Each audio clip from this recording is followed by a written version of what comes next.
Mes amis dans le Seigneur, frères et sœurs, le Fils et les filles du royaume, les enfants de la lumière, je suis dans la joie, bien-aimé, d'être là encore, une fois de plus, par la grâce de notre Seigneur, lui qui dispose, lui qui nous facilite toujours le privilège, qui nous prête l'occasion de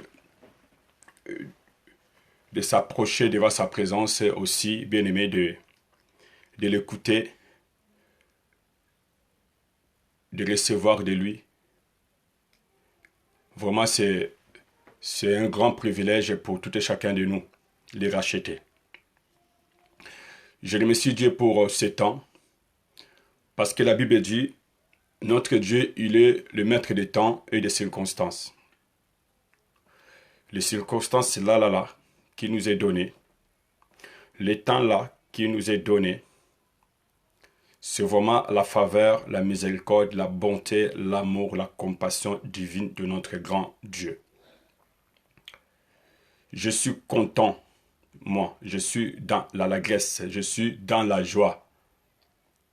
Parce que je crois de tout mon cœur, mes frères, mes sœurs, que le Seigneur nous aime. Et en ce moment si précis, le Dieu de la création, le Dieu qui est ton créateur, mon créateur, qui nous a créés à son image, à sa ressemblance, il est présent. Sa grâce nous suffit.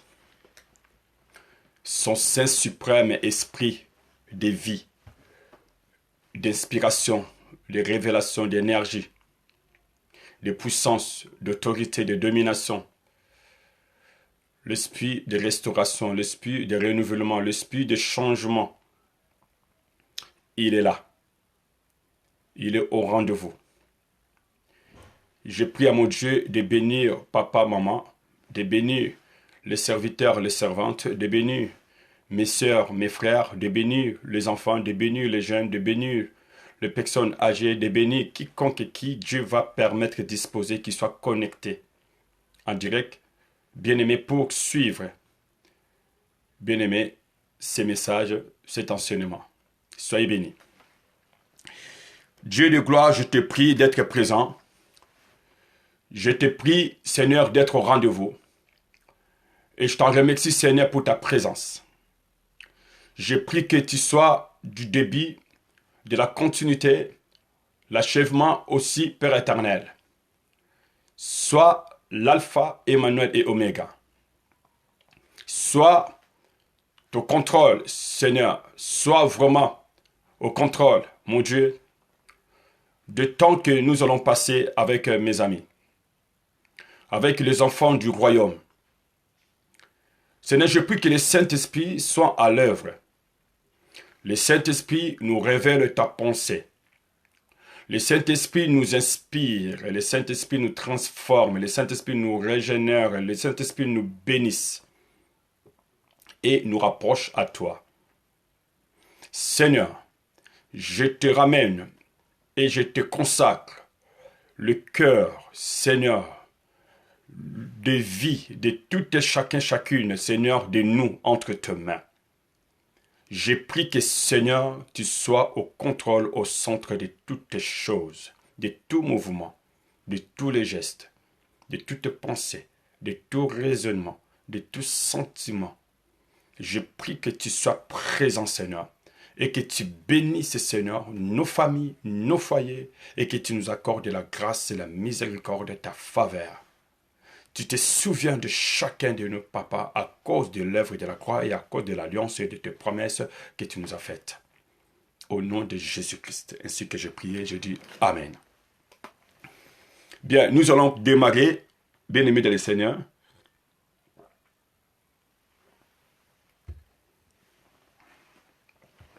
Nous allons passer, mes amis, notre enseignement. Aujourd'hui, c'est le quatrième. Le quatrième partie. quatrième partie, si je me rappelle bien, quatrième partie, bien-aimé, de notre suite d'enseignements intitulée, bien-aimé, la foi de Daniel et de ses compagnons ou de ses amis. Bien-aimé dans les Seigneurs, mais avant tout aujourd'hui, je vais commencer par quelque chose. Je vais mettre un accent sur quelque chose. Quelque chose qui, j'ai pris mon Dieu, que ceci n'échappe au contrôle de personne. Et que ceci n'échappe, bien-aimé, à la vigilance des personnes. Ce que je veux rappeler, ce que je vais interpeller les esprits de tout et chacun et chacune de quiconque qui suivra cette vidéo, c'est la première des choses et les premiers points que je prie Dieu que chacun retienne bien. Toute sa vie, par la grâce toujours du Seigneur. Le Saint-Esprit est là. Il est là pour vous aider, pour m'aider, pour nous aider tous ensemble à finir, bien-aimés, avec triomphe, avec une grande victoire, notre marche, bien-aimés, avec le Seigneur, le Rédempteur, le Dieu de notre salut. Bien-aimés, je vais vous parler sur quelque chose. Avant d'attamer, bien-aimés, la suite de notre grand enseignement, je vais commencer par vous dire ceci. Jésus-Christ viendra pour une seconde fois. Je reprends. Jésus-Christ reviendra, ou il viendra, bien-aimé, pour la seconde fois. Je pense que quelqu'un m'a saisi. Il y a une personne qui m'a bien entendu. Que notre Seigneur et Sauveur Jésus-Christ, il reviendra, il viendra, bien-aimé, pour une seconde fois. Vous savez, je vais vous dire quelque chose. Les patriarches bien-aimés et les prophètes de l'Ancien Testament, nos patriarches, Abraham, Isaac, Jacob, ainsi de suite, Joseph, les autres. Et aussi les prophètes bien-aimés de Seigneur, de l'Ancien Testament, ils avaient, je vais dire, entrevu à la fois. Ils avaient entrevu à la fois, bien-aimés de Seigneur, les souffrances du Christ et la gloire dont notre Seigneur serait, bien-aimé dans le Seigneur, exposé, où notre Seigneur va vivre.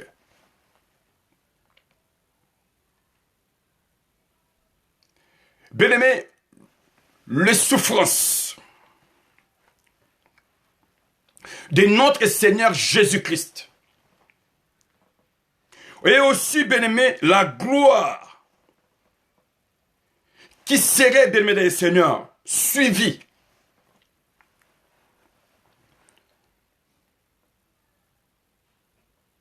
Je vais m'expliquer. Il y a la souffrance et des conjonctions, il y a la gloire. Comme je disais, nos patriarches, tant bien même les prophètes, beaucoup n'avaient pas compris. Beaucoup n'avaient pas compris que la souffrance et la gloire, bien-aimés, ont entrevu, bien-aimés, à la fois et seraient suivis. C'est-à-dire, là où il y a la souffrance, il y a aussi la gloire qui suivra à la suite. Ces deux choses-là, ou ces premiers points, nos patriarches, quand même que d'autres prophètes, ne l'avaient pas bien saisi. ou tout simplement pas bien compris. Je vais m'expliquer pourquoi. Beaucoup d'entre eux n'avaient pas compris que l'humiliation, eux aussi, la souffrance, bien-aimés, caractérisait, bien-aimés des Seigneurs, la première venue de notre Seigneur. Ça, ils n'avaient pas compris que l'humiliation, la souffrance et aussi la mort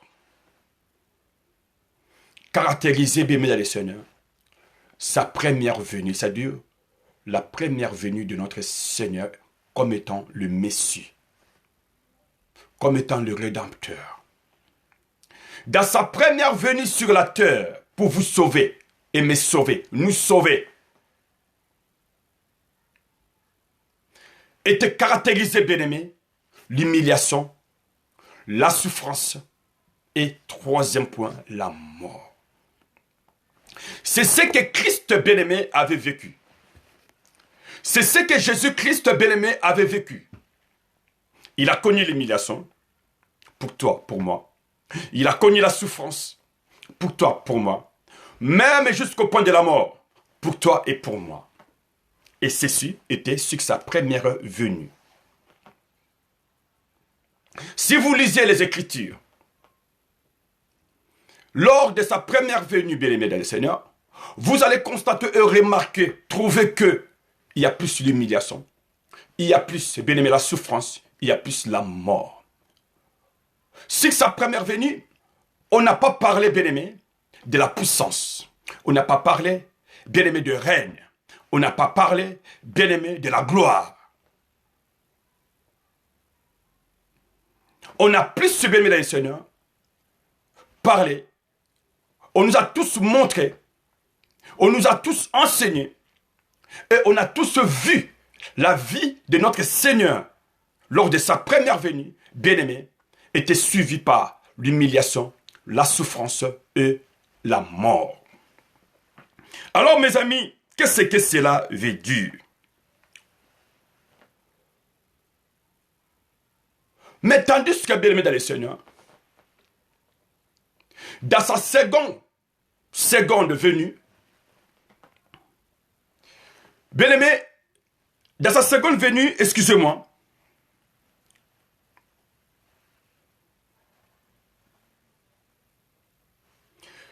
il y a la puissance et la gloire. La puissance, le règne et la gloire. Dans sa première venue, l'humiliation, la souffrance, même la mort.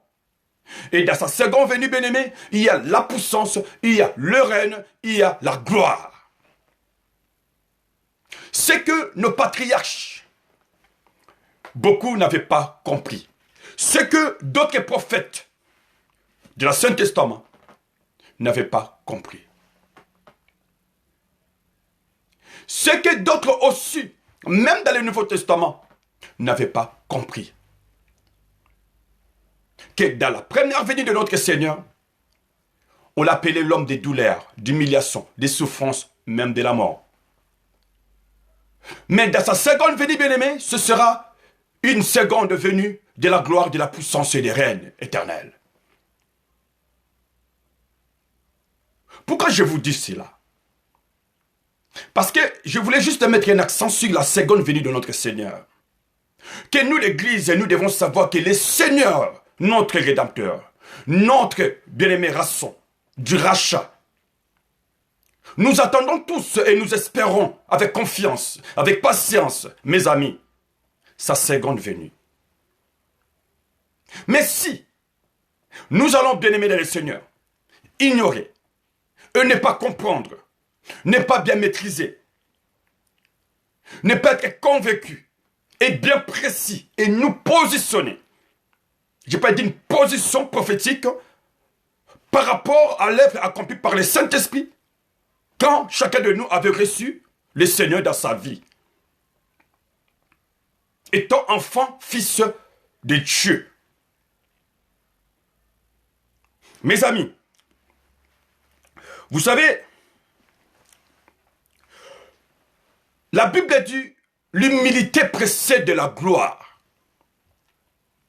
Autrement dit, l'humiliation, la souffrance, même jusqu'à la mort, même aussi la mort, ce sont des moyens, ce sont des canaux qui peuvent, bien aimés, vous amener à la gloire, à la puissance et au règne.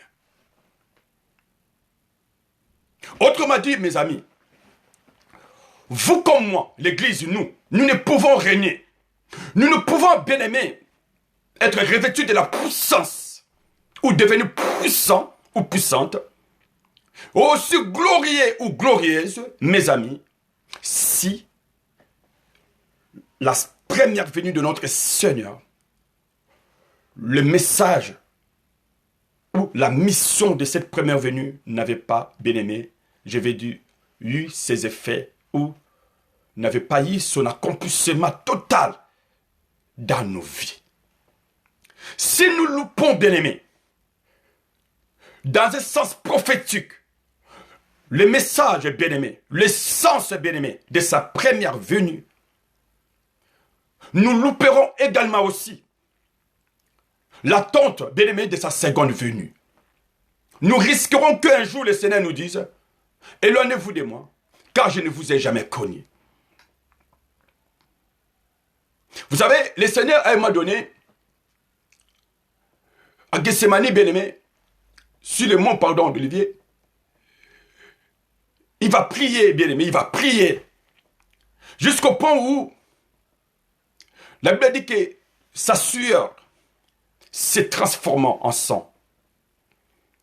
Et là, il va crier, il va dire,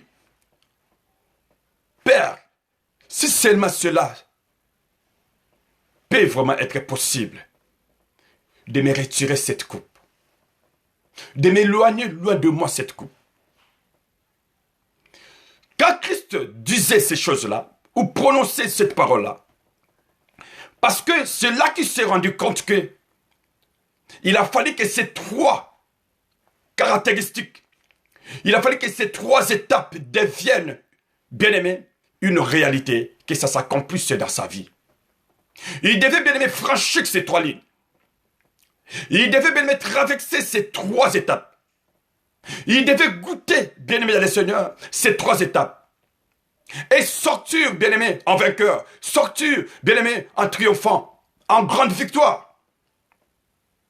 Il devait connaître, bien aimé, goûter l'humiliation, connaître et goûter, bien aimé, endurer, bien aimé, la souffrance, goûter et connaître, endurer, bien aimé, aussi la mort. Ces trois choses-là.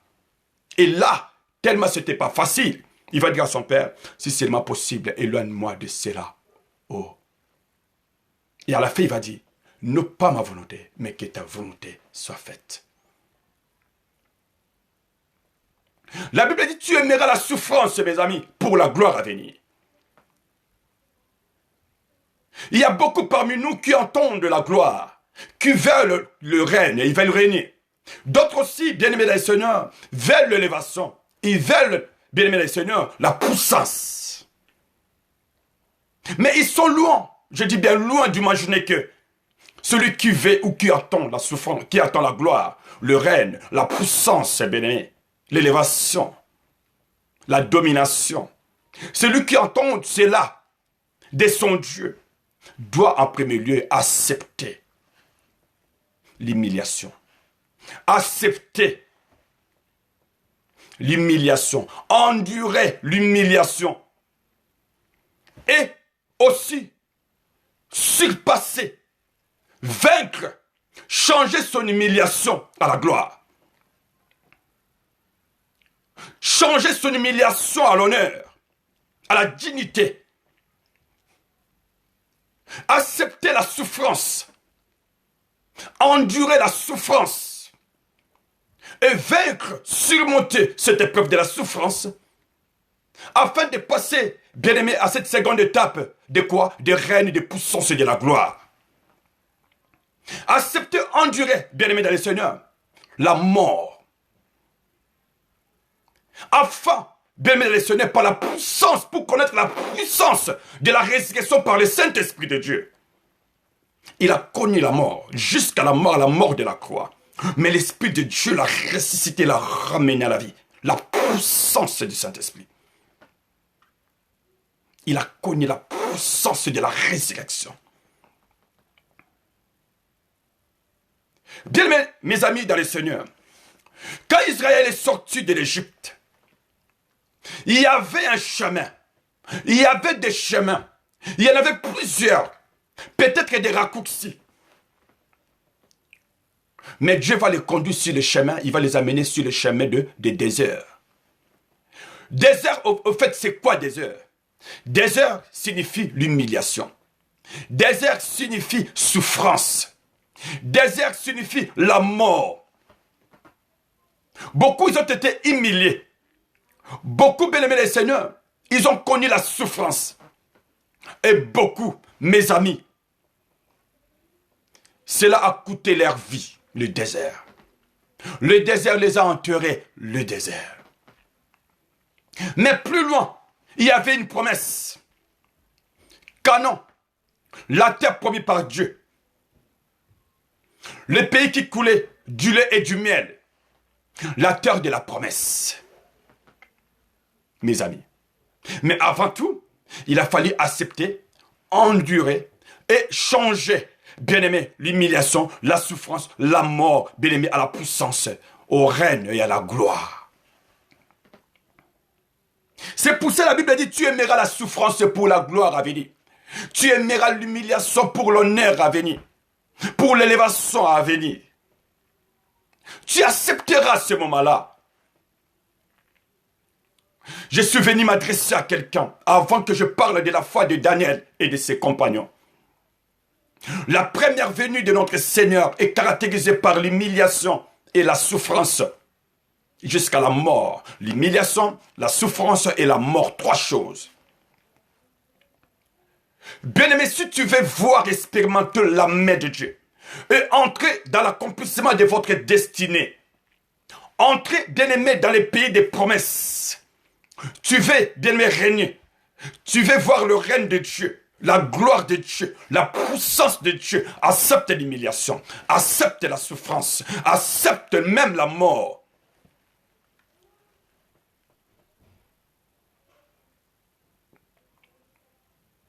Mes amis, vous savez, comme je disais, la Bible a dit que l'humilité précède la gloire. L'humilité précède la gloire. Donc l'humiliation, la souffrance, même la mort dans le Seigneur, bien-aimés, nous précède la gloire. Nous amène à l'étape de la gloire, d'une vie éternelle, bien-aimés. Nous amène à une étape de rafraîchissement, bien-aimés dans le Seigneur. Rafraîchissement. Où le Seigneur va rafraîchir nos cœurs. Alors mes amis, comme je disais, vous allez voir que le Christ n'a pas évité l'humiliation. Il n'a pas essayé d'éviter ou de fuir ou de s'esquiver, bien-aimés dans le Seigneur, ou de tourner le dos, bien-aimés dans le Seigneur, à l'humiliation, à la souffrance et à la gloire. Pardon, à la souffrance, même à la mort. Mais le Seigneur a changé, bien-aimé, il a changé, bien-aimé le Seigneur, l'humiliation, la souffrance, la mort, moi je dis, au triomphe, à la grande victoire. Je suis venu interpeller, rappeler à quelqu'un. Le Seigneur va dire, lui qui est le bois vert, si on l'a traité de la sorte, à combien plus forte raison, vous et moi, qui sommes, bien-aimés des Seigneurs, les bois secs. Si notre Seigneur modèle de notre salut, si notre Sauveur, le Christ, le modèle de notre éternité, l'architecture, bien-aimés, de cet Éden éternel, la clé de notre vie éternelle, si lui, on l'a traité de la sorte. Sur lui, il a goûté l'humiliation. Il a connu l'humiliation. Il a enduré l'humiliation. Il a traversé l'humiliation, la souffrance. Et c'est là jusqu'à la mort du calvaire. À combien, bien-aimés des seigneurs, plus forte raison. Vous, bois sec. Moi, le bois sec. Humains que nous sommes. Échapperons-nous, bien-aimés, ou éviterons-nous, bien-aimés les seigneurs, de connaître et de goûter l'humiliation, la souffrance, même la mort. C'est pour ça que le Seigneur va dire, celui qui veut venir après moi, je t'invite, je vous invite, de vous renoncer. Commencez premièrement de vous renoncer. Commencez premièrement à se renoncer. Commencez premièrement à se briser. Commencez premièrement à te laisser comme l'argile entre les mains du potier.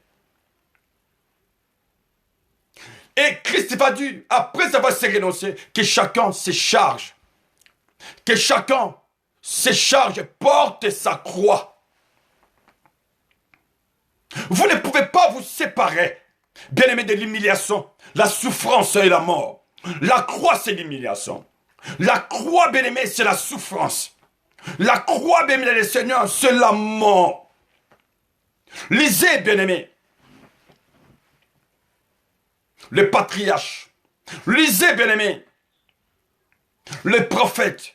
Lisez les Écritures, vous allez voir et trouvez, remarquez que tous ceux qui ont cru, tous ceux qui l'ont reçu, tous, bien-aimés, qui avaient la foi en lui, tous ceux-là, bien-aimés les seigneurs, ils ont connu l'humiliation, la souffrance, même, bien-aimés, le prix de la mort. Je ne comprends pas. Aujourd'hui, l'Église nous enseigne que sur la bénédiction. C'est bien beau la bénédiction. Mais il n'y a pas la bénédiction. Il n'y en aura pas la bénédiction. Il n'y a pas la gloire, ni le règne, ni la puissance. Il n'y en aura pas. Et on ne parlera pas de ces choses-là. Bien-aimés, si vous loupez l'humiliation, et si vous loupez, bien-aimés, la souffrance, si vous ne pouvez pas éviter l'humiliation. Vous ne pouvez pas éviter la souffrance et la mort. Vous ne pouvez pas. Ma soeur, tu es marié. Mon frère, tu es marié. Dis-toi que, avant de vivre, avant d'expérimenter le règne dans le mariage, la gloire de Dieu dans le mariage, la puissance de Dieu dans le mariage, bien-aimés les seigneurs, dans cette union sacrée, vous passerez et vous allez connaître aussi, goûter, bien-aimés les seigneurs, l'étape d'humiliation, de la souffrance. Ça, bien-aimés les seigneurs, c'est des détails qui sont dans les principes de la rédemption. Alors, mes amis, comme je disais, vous savez, mais qu'est-ce qui s'est passé? Jésus-Christ a changé son humiliation, bien-aimés les seigneurs, en triomphe. Il a changé son humiliation, bien-aimés les seigneurs, en triomphe. Il a changé sa souffrance, bien-aimés les seigneurs, en gloire. Il a changé, mes amis, sa mort, j'ai dit, bien-aimé, à une grande victoire. Vous devez être patient. Quand tu es en train d'endurer, bien-aimé, ou de connaître ou de traverser l'humiliation, parce qu'à un moment donné, ça va changer, bien-aimé les seigneurs, en triomphe. Et tes souffrances seront changées, mes amis, à la gloire. La mort, à cause de l'alliance de la rédemption, à cause de la croix, à cause de la foi en Christ Jésus, bien-aimé, sera changée aussi à une grande victoire, à une puissance de la résurrection et de l'enlèvement. Alors, mes sœurs, mes frères dans le Seigneur, si vous lisez dans le Luc chapitre 23, si j'ai une bonne mémoire, la Bible parle de deux disciples, les deux disciples d'Emmaüs. Ces deux disciples marchaient et discutaient, s'échangeaient, parlaient au sujet de mon Seigneur, mon Sauveur, au sujet de ton Seigneur, ton Sauveur, Jésus-Christ. Ils étaient vraiment, vraiment abattus. Ils étaient vraiment découragés. Ils étaient, mes amis dans le Seigneur, désemparés, perdus, comme errants dans la nature. Ils étaient sans espoir. Leur foi était mise à l'épreuve. Ils étaient peut-être à deux doigts, bénis le Seigneur, de déposer la foi, d'abandonner, bénis le Seigneur, la foi chrétienne. Ils ont dit, mais voici, il y a de cela 3e jour. Mais il n'est pas encore ressuscité. Mais il semblait que quelques-uns l'ont vu. On a entendu des bruits. Et c'est là le Seigneur, bien-aimé. Comme je vous ai dit, il a changé sa mort à une grande victoire. Il a vaincu la mort.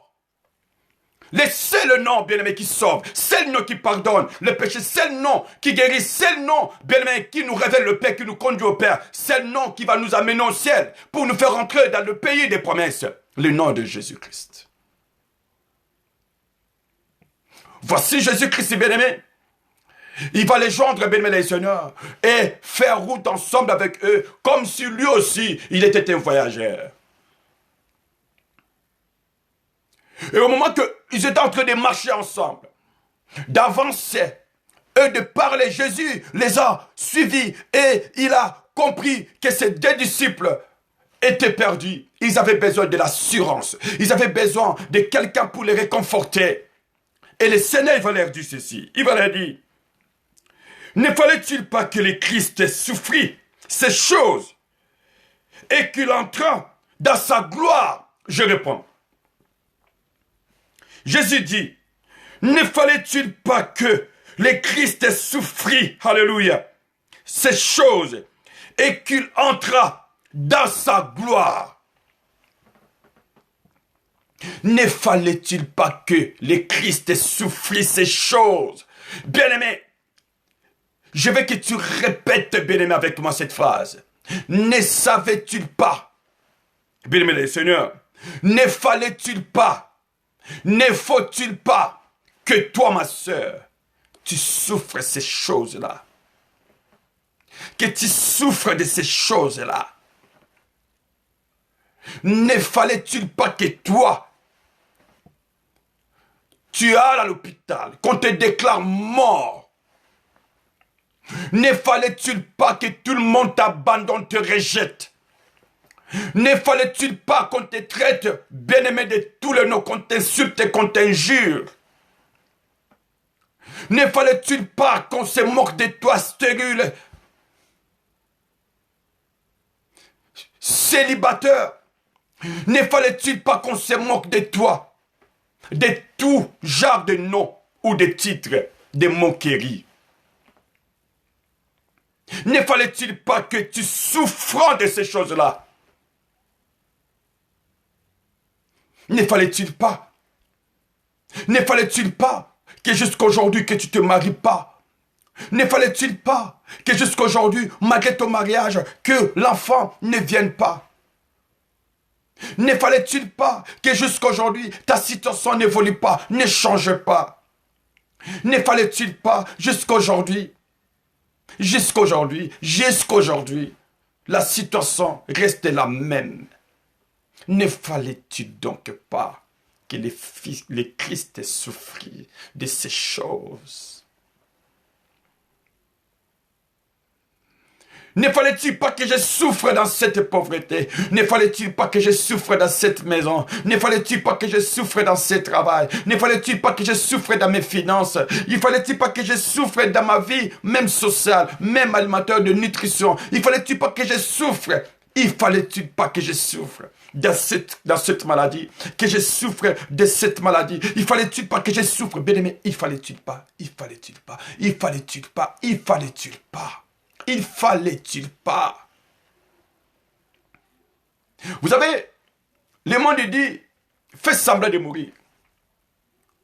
Fais semblant de mourir et là, tu connaîtras, tu sauras, tu découvriras qui sont ceux-là qui vous aiment pour de vrai. Ne fallait-il pas que tu passes par là, que d'autres te déclarent mort, que les médecins te déclarent mort? Ne fallait-il pas que tu restes seul, abandonné de tous? Ne fallait-il pas que personne ne te donne la raison? Ne fallait-il pas? Ne fallait-il pas que ton ministère n'avance pas pour que d'autres disent autre chose de toi? Ne fallait-il pas qu'on te traite de tous les noms? Ne fallait-il pas qu'on dise même que tu es sorcier, sorcière? Ne fallait-il pas qu'on dise que c'est toi qui déchiques, c'est toi, c'est toujours toi? Ne fallait-il pas? Bien-aimés les Seigneurs, le Seigneur va leur dire, ne fallait-il pas que le Christ ait souffri ces choses et qu'il entra dans sa gloire? Mais si tu viens entrer dans la gloire, ce que j'ai aimé, ne fallait-il pas que le Christ ait souffri de ces choses afin qu'il entra dans sa gloire? On dit dans sa gloire. Bien-aimés, c'est des canaux qu'on ne peut pas, des canaux qu'on ne peut pas, que nous ne pouvons pas, bien-aimés, éviter ou, bien-aimés, s'échapper ou dévier. La Bible dit, tu aimeras cela pour la gloire à venir, mes amis. Il y a des moments où tu dis, non, ce n'est pas lui mon mari. Si je savais, je ne devais pas m'engager dans ce mariage. Il y a des moments où tu dis, non, ce n'est pas elle ma femme. Si je savais, je ne pouvais même pas m'engager. Je me demande comment je pouvais pour m'accepter, dire oui, l'accepter au mariage. Parce que là, tu vis, tu goûtes l'humiliation, la souffrance. Et tu as l'impression que tu vas mourir si tu restes dans ce mariage. Et pourtant, bien-aimé, la puissance, le règne, la gloire sont là. Et pourtant, c'est lui ton mari. Et pourtant, c'est elle ta femme.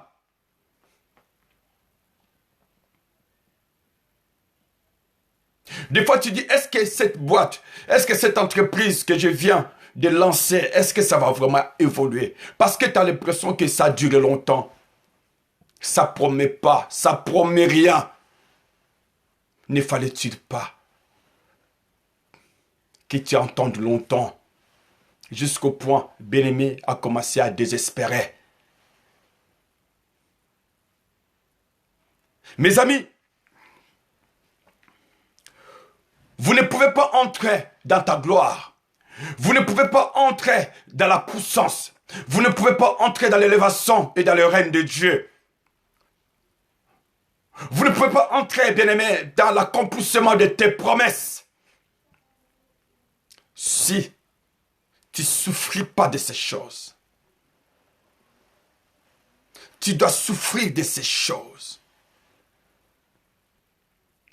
C'est pour ça que je vous ai dit, sa première venue, bien-aimé, était caractérisée par l'humiliation, la souffrance et la mort. Mais dans sa seconde venue, était caractérisée, bien-aimé, suivie par la puissance, le règne et la gloire de l'éternité à l'éternité. Mes amis, comme je vous disais, il y a eu pas mal de prédictions messianiques de l'Ancien Testament. Beaucoup de prophètes et de patriarches avaient prédit, bien-aimé, au sujet du Messie. Vous le savez comme moi. Mais bien-aimé, malgré cela, je vais dire à quelqu'un, malgré ces prédictions que les patriarches ou les prophètes, ils avaient, bien-aimé, ils avaient à l'image ou à la révélation au sujet du Fils de l'homme, au sujet du Messie. Mais moi, je marquais, bien-aimé les seigneurs, ils avaient aussi, bien-aimé les seigneurs, leurs propres idées. Ils avaient, bien-aimé les seigneurs, leurs propres idées. Ils avaient leur propre synthèse à eux. Ils savaient très bien que le Messie viendra. Il les savait. Beaucoup d'eux, le prophète, ils l'ont prédit, Seigneur. Mais ils avaient aussi, bien aimé le Seigneur, comme je dis, fait leurs idées, préparé leur synthèse à eux. Comment ce Messie devait être. Comment ce Messie devait être. Le problème, mes amis, au fait, c'est quoi? Pour les patriarches et pour d'autres prophètes, pour eux, ils ne savaient pas et d'autres savaient. Mais d'autres croyaient, pensaient que, bien aimé, le Messie allait seulement souffrir, allait seulement être humilié et mourir, et puis on ne parlera plus de lui. On n'en parlera plus de lui, c'est terminé. Son règne a pris fin, son existence a pris fin. Mais ce que est oublié, mes amis dans le Seigneur, que la croix, bien aimé, et les trônes trouvent, bien aimé le Seigneur, en quelque sorte réunis. C'est-à-dire les trônes et la croix sont réunis en quelque sorte. La croix, eux, bien-aimés, comme je vous ai dit, le trône, les deux se trouvent quelquefois réunis. C'est comme l'homme et la femme deviennent un par l'alliance du mariage. Dieu le déclare un. Et Dieu dit que nul ne sait pas ce que Dieu a réuni, a rendu un. Parce que ce qui est un, vous ne pouvez pas le séparer. Parce qu'aux yeux de Dieu, c'est juste un. De même, mes amis dans le Seigneur, aussi que la croix signifie l'humiliation, la souffrance et la mort. Et du conjonction, les trônes signifient la puissance, le règne et la gloire. Or, les deux là, c'est ce qui constitue, bien aimé, l'œuvre de la rédemption. Au fait, la croix, bien aimé, dans la croix, bien aimé, le trône est là.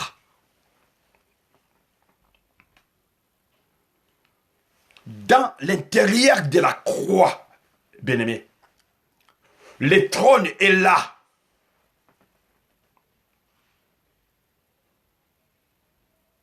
Dans le vinaigre qu'on lui présentait, lui qui avait besoin de l'eau, dans ce vinaigre-là, mes amis, il y avait les trônes. Le règne, la puissance et la gloire.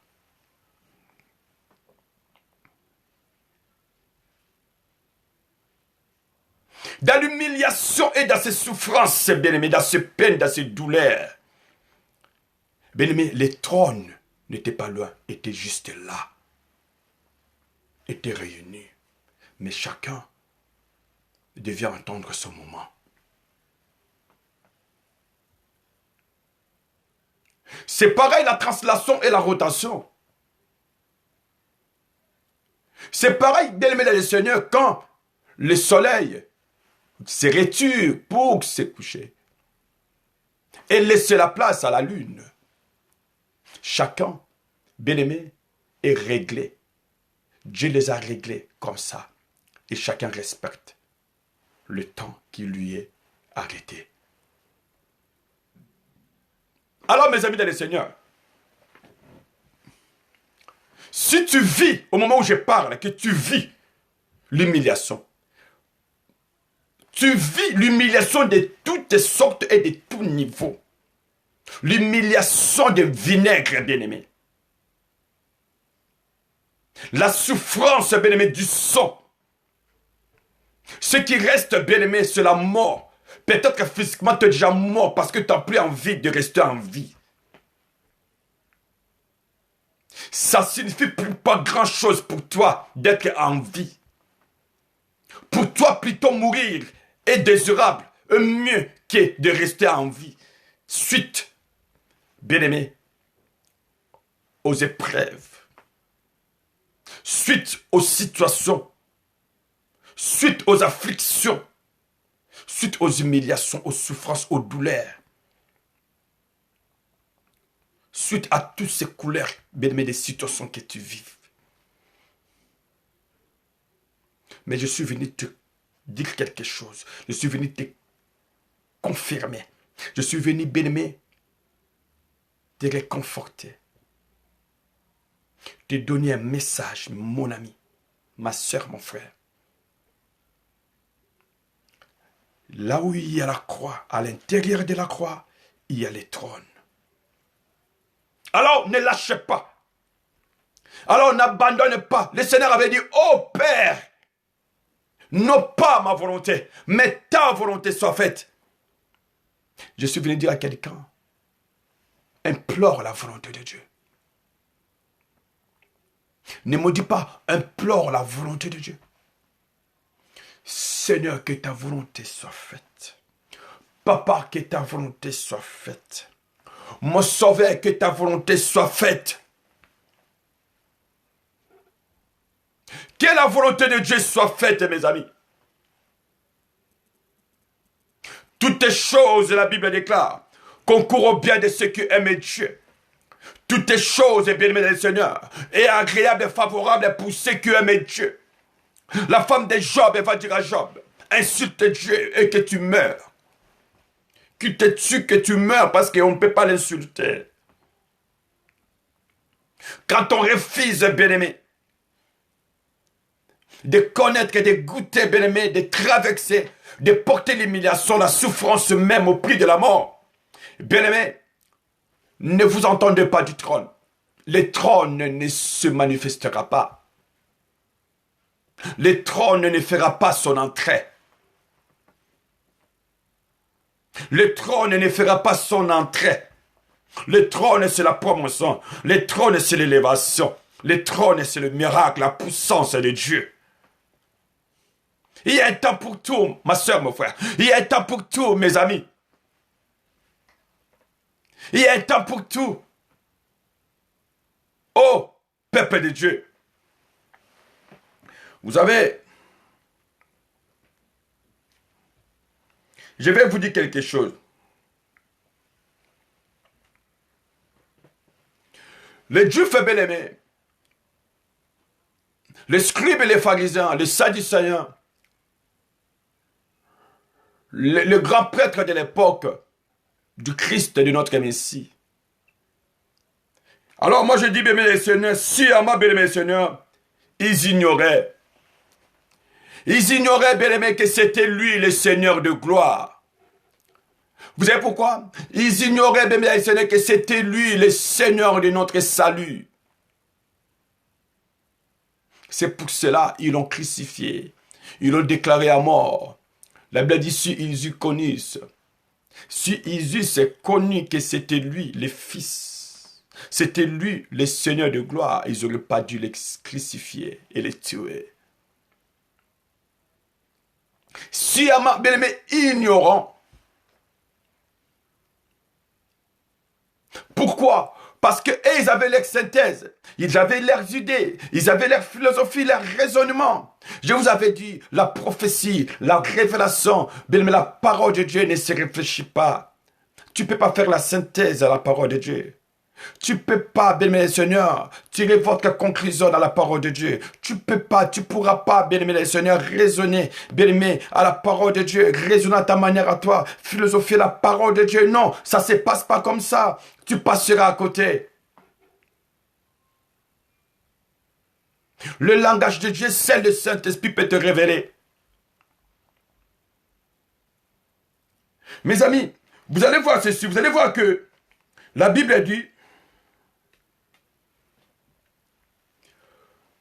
eux, ils entendaient un Messie, bien-aimé, qui sera chargé à les libérer, bien-aimé Seigneur, du joug des Romains.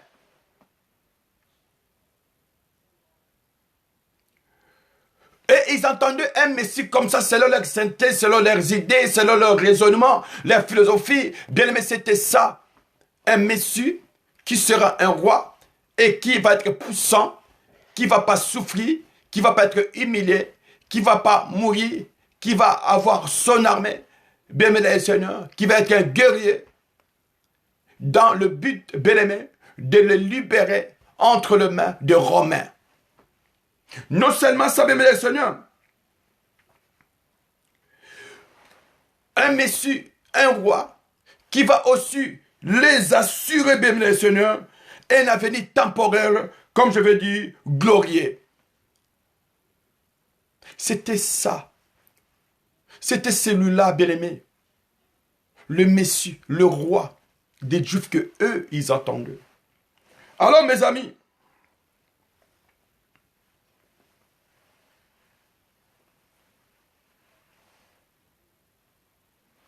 c'est pour cela, bien-aimé, ils ont eu cette attitude du mépris envers notre Seigneur. Ils ont eu cette attitude, mes amis, de la haine envers notre Seigneur. Ils ont eu cette attitude, bien-aimé, de la violence envers notre Seigneur. Parce qu'ils ont vu et ils ont compris que nous nous sommes trompés. Le Messie que nous, on attend, ce n'est pas celui-ci. Le Messie qu'on attend, c'est celui qui va être chargé de nous libérer entre les mains de Romains. De Dieu pour nous assurer aussi un avenir. Nous assurer un avenir. Un avenir temporaire, glorieux. Peut-être chacun espérait de devenir ministre ou député, je ne sais pas. Chacun avait son calcul dans sa tête. Chacun avait son plan dans sa tête. Et quand ils ont vu et trouvé que il n'était pas celui-là fait, imaginé, bien aimé, selon les calculs humains, bien aimé, c'est là que, bien aimé, les seigneurs, ils ont commencé, mes amis, dans les seigneurs, de lui mépriser. Combien de nous méprisent le Seigneur? Combien de nous méprisent le Seigneur jusqu'à aujourd'hui? Parce que vous avez vos raisonnements, vous avez vos philosophies, vous avez vos intentions, vous avez vos idées, vous avez vos philosophies, vous avez votre intelligence à vous. Alors, tu te dis, non, pour moi, il doit être comme ça, comme ça, comme ça. Tu as tes calculs, tes mathématiques à toi selon la science. Beaucoup pensent que quand tu reçois Seigneur Jésus-Christ, tu ne dois pas connaître l'humiliation, ni la souffrance, ni bien aimer la mort. Tu ne mourras plus, tu pleureras plus, tu vas plus être en galère, tu ne vas pas connaître la pauvreté. On ne parlera plus le mal de toi, on ne te combattra plus, on ne va plus vous haïr. Beaucoup pensent comme ça, que ta maladie va prendre fin. Tu tomberas plus malade, même si tu es malade aujourd'hui, tu lui demandes, tu seras guéri tout de suite. Beaucoup ont cette idée que Jésus-Christ est celui qui libère. Il libère physiquement. Jésus-Christ est la clé de tout contact. Au fait, une fois dans ta vie, ta situation change dans l'immédiat. Beaucoup pensent et imaginent que Jésus-Christ est le Dieu des solutions dans cette optique-là, juste sur ce point-là. Que si j'ai un souci, il est là, il va m'aider. Ma vie va changer. C'est comme quelqu'un qui va se rendre chez un marabout. Vous avez un problème chez un magicien. Vous vous rendez chez un féticheur. Tu dis j'ai besoin d'enfant. Tu vas chez le bas, il te donne l'enfant. J'ai besoin de l'argent. Il te donne. Tu as l'argent. Donc tu vas, il te donne. Donc tout de suite, c'est fait. Alors, d'autres pensent qu'avec Jésus, ça marche de la même façon. Ah non. Non, non, non, non. Ça ne marche pas de la même façon. Mais tout ce que je sais, quand Dieu avait posé la question à Moïse, il va dire à Moïse, Moïse, qu'as-tu donc à la main? Qu'as-tu donc à la main? Moïse va dire, le bâton. Et le Seigneur va lui dire, jette ces bâtons. Jette cette canne, jette la canne au sol. Et Moïse va jeter la canne, bien-aimé, ou bien-aimé, les bâtons sur la terre. Et il jeta par terre, bien-aimé.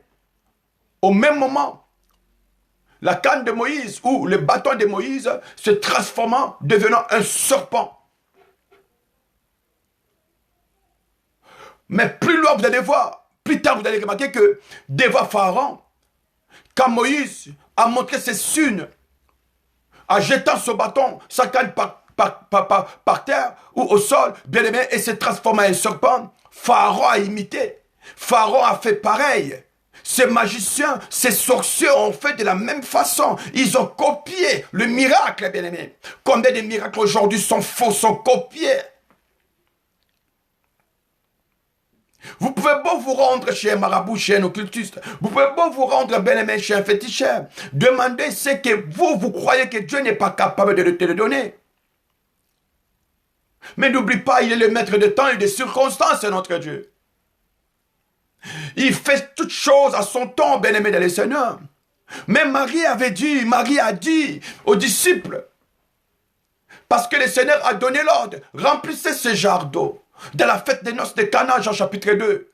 Mais la Bible a dit quoi? La Bible a dit, je ne sais pas si c'est les disciples bien-aimés, peut-être qu'ils prenaient un peu le temps. Ou les disciples hésitaient. Mais Marie, connaissant son fils, il va leur dire de ne pas perdre le temps, d'agir selon la recommandation, selon l'ordre donné par son fils. Il va leur dire, vous faites comme il vous demande. Mes amis, notre Dieu, ton Dieu, il n'arrive jamais en retard. Votre Dieu, notre Dieu, il n'arrive jamais en retard, mes amis. Il n'arrive jamais en retard, notre Dieu. Il n'arrive jamais en retard. Il est toujours à l'heure. Il a dit, c'est une prophétie dont le temps, dont l'heure a été déjà indiquée, dont le jour dans le calendrier a été déjà arrêté.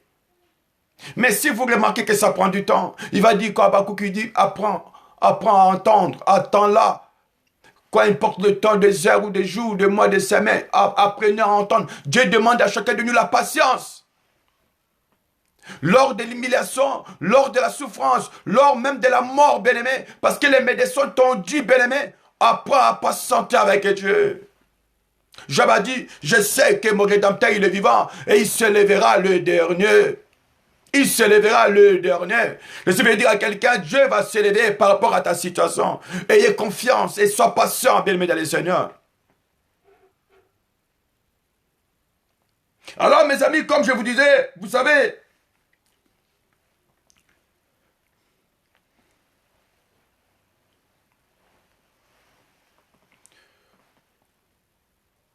et ils avaient dans leur tête, bien-aimé, leurs imaginations. Ils avaient dans leur tête, bien-aimé, leurs idées. Contraire, bien-aimé, à la pensée, aux idées, bien-aimé, aux imaginations de notre Dieu. La Bible dit, notre pensée n'est pas la pensée de Dieu. Mais il est écrit, un peuple sans révélation, c'est vraiment un peuple sans frein, mes amis dans le Seigneur. Et ils voulaient. Et ils entendaient un monsieur roi qui allait le libérer entre les mains des Romains.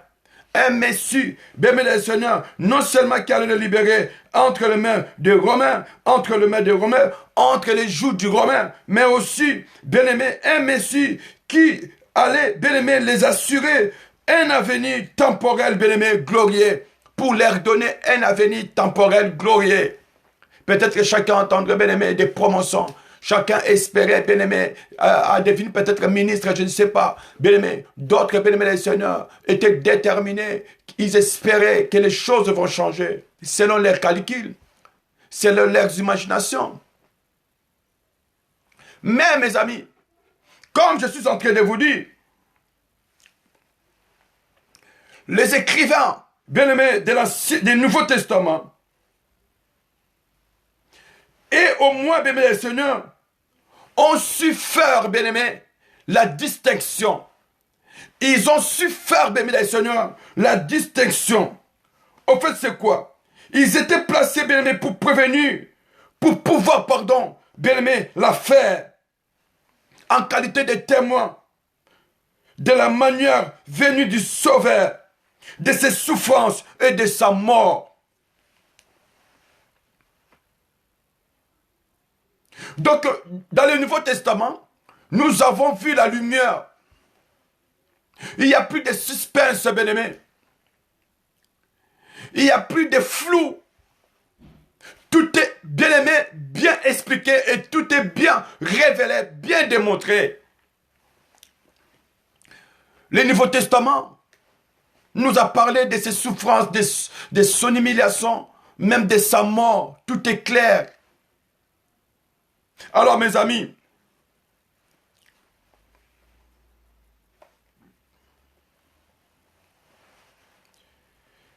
les deux disciples bien-aimés d'Emmaüs, les deux disciples d'Emmaüs, bien-aimés le Seigneur, la Bible dit, le Seigneur commençant à les expliquer, à les éclairer sur les Écritures, pour essayer de les ramener à la lumière. Il va leur expliquer, vous savez, la croix et les trônes sont réunis. À l'intérieur de la croix, il y a une place que le trône demeure et se cache. La Bible dit, ces gens l'ont supplié de rester avec eux cette nuit-là. Et au milieu de la nuit, bien-aimé, pendant la nuit, ils mangèrent ensemble. Et le Seigneur a béni le pain. Il a béni, bien-aimé, le Seigneur aussi du jus. Et la Bible dit, quand ils mangèrent, leurs yeux s'ouvrirent. Et c'est là qu'ils ont pris conscience que c'était le Messie. Il est en vie, il est ressuscité, il a changé sa mort à une grande victoire de la résurrection. C'est merveilleux, c'est merveilleux, c'est merveilleux, c'est merveilleux, c'est merveilleux. Vous savez, la première venue du Christ, mes amis, qui la Saint-Testament avait annoncé et qui s'est réalisé dans le Nouveau Testament.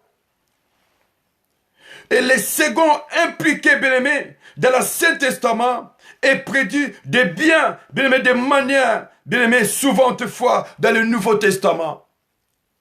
Donc, vous ne pouvez pas aussi séparer le nouveau et l'ancien et le nouveau, parce qu'il y a un mariage, bien-aimé, il y a un raccordement, bien-aimé, il y a des rassemblages, bien-aimé, Seigneur, il y a des pièces de puzzle réunies et ça va nous donner une mange, bien-aimé, le triomphe de la croix, l'œuvre accomplie de salut de l'humanité.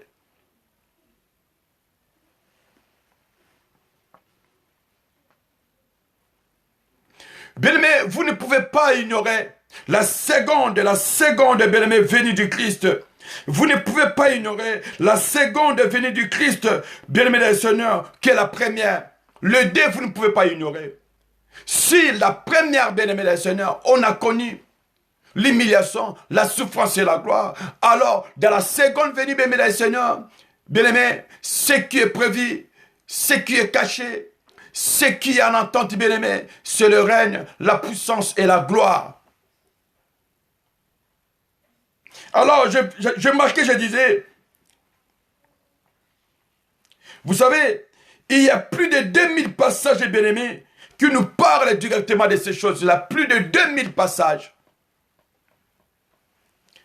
Alors, mes amis dans le Seigneur, vous savez, la clé, bien-aimée, de toute la Bible, la clé de toute la Bible, bien-aimée, c'est la première venue du Christ et la seconde venue du Christ. La première venue du Christ que le Saint-Testament avait annoncé, qui s'est réalisée dans le Nouveau Testament, bien-aimé dans le Seigneur, dans cette première partie de sa venue, bien-aimé dans le Seigneur, la Bible nous a montré, la Bible nous a enseigné, la Bible nous a éclairé, bien-aimé dans le Seigneur, sur l'humiliation, sur la souffrance et sur la mort de notre Seigneur. Et dans sa seconde, bien-aimé, venue, bien-aimé le Seigneur, qui est la deuxième partie, bien-aimé le Seigneur, là, on voit, bien-aimé, c'est une partie, c'est une seconde de règne, de puissance et de gloire. Alors, mes amis, comme je peux vous dire, si je vous poserai la question, qu'est-ce qu'est la seconde venue de notre Seigneur Jésus-Christ? qu'est-ce que la seconde venue de notre Seigneur Jésus-Christ? Bien-aimé, la seconde venue de notre Seigneur Jésus-Christ, comme je vous disais, c'est une seconde venue de quoi? De règne, de puissance et de la gloire. Vous êtes d'accord avec moi? Alors, mes amis dans le Seigneur, cette seconde venue, ça veut dire quoi? Ça signifie quoi?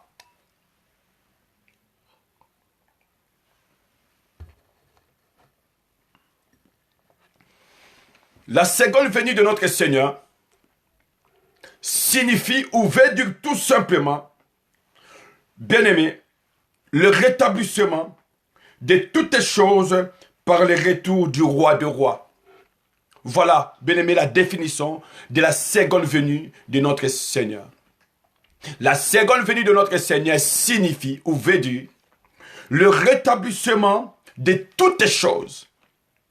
La seconde venue de notre Seigneur Jésus-Christ, qui est une seconde de règne, de puissance et de gloire, signifie le rétablissement de toutes choses par le retour, bien le Seigneur, du roi des rois. Donc le Seigneur, il va encore apparaître, mes amis dans le Seigneur, dans le but de rétablir toutes choses. Le rétablissement de toutes choses par le retour de notre Seigneur étant le roi des rois. Alors mes amis, apôtre Pierre a dit quelque chose. Apôtre Pierre va nous exhorter au sujet de son retour, de son second retour. Bien aimé, un retour, je vais dire de rétablissement, bien aimé, de toutes les choses, bien aimé, de son retour comme étant le roi des rois. C'est-à-dire, il y aura des rois lors de sa second retour, et lui sera le roi de tous les rois. Et ce sera, bien aimé, le retour de rétablissement de toutes choses. Toute chose, bien aimé, va connaître un rétablissement, bien aimé, Seigneur. L'ordre du rétablissement. Alors, mes amis, Pierre va dire ceci. Il va dire, repentez-vous donc et convertissez-vous. Mais puisque le Seigneur, il y a une seconde venue. Puisque c'est une seconde venue, bien-aimée, du rétablissement. Où le Seigneur va faire encore son apparition comme étant le roi de rois. Et Pierre va, bien-aimé, prendre de l'avance pour nous exhorter déjà, nous exhorter, nous prévenir et nous dire, tiens, puisque il va encore revenir, il y a une seconde venue, il revient ou il reviendra dans le but de rétablir toutes choses. Et aussi, il va revenir comme le roi de rois, en titre de roi de rois. Alors, mes amis, repentez-vous et aussi convertissez-vous. Alors, ma soeur, mon frère, la seconde venue de notre Seigneur, c'est une seconde du rétablissement, une seconde, mes amis, qui est aussi le retour, qui annonce le retour de notre Seigneur, bien-aimé, comme étant le roi des rois. Il y aura le rétablissement, et ce sera aussi un retour où lui, notre Seigneur et Sauveur, sera le roi des rois, comme étant le roi des rois. Il n'y aura plus d'autres rois. Là, tout œil le verra, et tout cœur comprendra, tout esprit saura que il n'y en a qu'un seul, et il n'y en aura qu'un seul, ni avant ni après, lui seul. Pourtant, nous présente, nous sommes bien-aimés dans le Seigneur. Alors, mes amis, comme je vous disais, Pierre, par la révélation, il va nous exhorter, il va dire, alors mes amis, repentez-vous donc et convertissez-vous pour que vos péchés soient effacés. Bien-aimés, vous voyez, il y a une seconde retour du rétablissement par le roi de rois, notre Seigneur. Et ce second retour, bien-aimé, nous l'Église, nous ne savons quelle heure, quel sera le jour. Ce sera un retour, bien-aimé, du rétablissement de toutes choses. Pour cela, Pierre, par la révélation, il va, bien-aimé, pas hésiter et apporter le message. Il va dire, c'est pour cela, mes amis, repentez-vous et convertissez-vous afin que vos péchés vous soient, bien-aimés, effacés. afin que vos péchés vous soient effacés, mes amis. Il est temps, mes amis, dans le Seigneur, que chacun de nous puisse se repentir pour des vrais. Puisqu'il y a un second retour, le retour du rétablissement, où le Seigneur sera le seul roi de rois, au-dessus de tous les rois, le premier et le dernier de tous les rois. Ce n'est pas le nom de William Mario Branham. Ce n'est pas le nom, mes amis, dans le Seigneur. Ce n'est pas le nom, mes amis, dans le Seigneur, je ne sais pas de qui, d'un prophète. Ce n'est pas le nom de Mohammed. Ce n'est pas le nom d'un être humain. Non, c'est le nom de Jésus-Christ.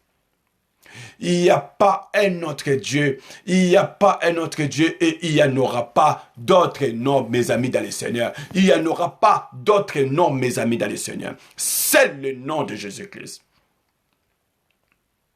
Il n'y en aura pas d'autre Dieu. Il n'y en aura pas d'autre roi. Il n'y en aura pas d'autre sauveur. Bien-aimé, là, il ne viendra pas, bien-aimé, Seigneur, encore pour pardonner les péchés, mais il viendra comme le roi de rois. Bien-aimé, c'est un second venu qu'on appelle le second venu du rétablissement, de règne, de puissance et de gloire. Et Pierre, il dit, avant que ce moment-là arrive, il va, bien-aimé, prêcher la bonne nouvelle et appeler tous, bien-aimés dans le Seigneur, à la repentance et à la conversion. Et il va bien souligner et préciser que, afin que vos péchés vous soient effacés. Alors, mes amis dans le Seigneur, il est temps que chacun de nous se répand. La repentance du cœur. La repentance du cœur. La repentance du corps. La repentance de l'esprit. Bien-aimés, repentons-nous pour de vrai. Convertissons-nous, mes amis. Il est temps que nous nettoyions le temple de notre Dieu. Il est temps que nous nettoyions le corps de notre Seigneur, qui est la demeure de notre Dieu, où l'Esprit de Dieu habite à nous. Bien-aimés, repentez-vous. Changez de vie. Changez votre vie. Changez votre marche. Changez votre conduite. Changez, bien-aimés. N'attendez pas demain, parce que demain, ça pourrait être trop tard. La Bible dit, rachetez le temps car les jours sont mauvais. N'attendez pas demain ou après-demain. L'homme n'est pas le maître, bien-aimé, du temps. L'homme n'est pas le maître de son souffle, bien-aimé, dans le Seigneur. Alors, si quelqu'un m'écoute, Pierre, il va nous exhorter à la repentance. Il va nous appeler à la repentance. Il va nous appeler à la conversion. Si tu n'es pas converti, c'est le moment bien-aimé, c'est convertissez-vous. Convertissez-vous, mes amis. Changez vos vies. Changez vos vies. Il est temps. Repentez-vous. Repentez-vous. Abandonnez et laissez de côté tout ce qui ne donne pas gloire à Dieu. Tout ce qui détruit le temple de Dieu. Tout ce qui va, bien-aimé le Seigneur, compromettre votre âme. Et aussi conduire votre âme, bien-aimé le Seigneur, à l'enfer. Il est temps. Repentez-vous. Mes amis, Pierre va dire, afin que vos péchés soient effacés. Bien-aimé, il faudrait que nos péchés soient, bien-aimé, effacés. Est-ce que tes péchés te sont, bien-aimé, effacés ou pas encore? Repends-toi et demande au Seigneur d'effacer par son sang tous tes péchés. Et le Seigneur va dire à la femme adultère, va et ne péche plus. Va et ne péche plus. Mes amis, ne péchez plus, car il y a un second venu, le retour glorieux de notre Seigneur en règne, en puissance et en gloire.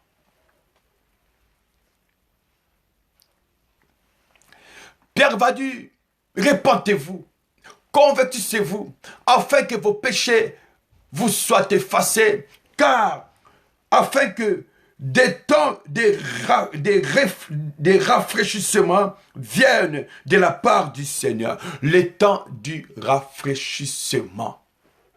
Mes amis dans le Seigneur, les temps du rafraîchissement arrivent de la part du Seigneur. Le temps du rétablissement, le temps du rafraîchissement arrive de la part du Seigneur. Bien-aimé, Bien-aimé, il ne faut pas que ce temps-là vous trouve, vous n'êtes pas encore repenti. Non. Il ne faut pas que ce moment-là vous trouve, bien-aimé, vous n'êtes pas encore converti. Non. Il ne faut pas que ce temps-là, ce moment-là de rafraîchissement, bien-aimé, ou du rétablissement arrive, vous trouve que, bien-aimé, vos péchés ne sont pas encore, bien-aimé, effacés. Non. Bien-aimé, je vous en supplie pour l'amour du ciel. Pierre va dire, repentez-vous et convertissez-vous. Il est temps. Car le temps de notre rafraîchissement, de notre rétablissement de toutes choses approche et vienne. Alors mes amis, et il envoie celui qui vous a été destiné, Jésus-Christ, que le ciel doit recevoir jusqu'au temps du rétablissement de toutes choses dont Dieu a parlé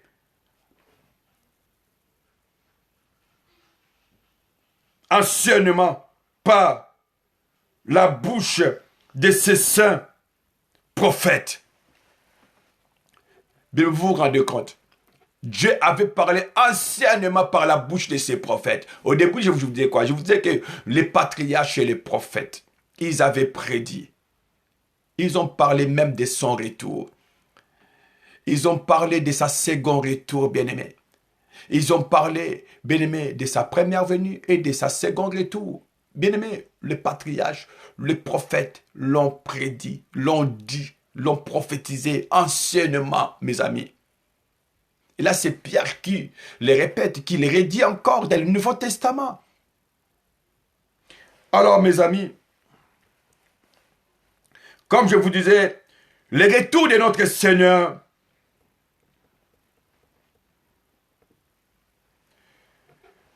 bien-aimé dans le Seigneur, est proche. Ce retour est proche, mes amis, dans le Seigneur. Vous savez, ce que je vais dire. Vous savez, mes amis, tous les patriarches, hommes de grande foi, que nous lisons dans la parole de Dieu, en commençant par Abraham, bien-aimé, jusqu'au dernier, jusqu'au Malachie, tous les prophètes bien-aimés, tous les patriarches, les anciens, dans l'ancienne alliance comme dans la nouvelle alliance, bien-aimés, et aussi avaient espéré, bien-aimés, de ce grand jour meilleur. De ce grand jour meilleur, les jours, bien-aimés, de rétablissement ou les jours de rafraîchissement, bien-aimés dans le Seigneur, de temps. Vous savez, mes amis, les patriarches et les prophètes, dans l'Ancien Testament comme dans le Nouveau Testament, bien-aimés, moi je les appelle les pionniers.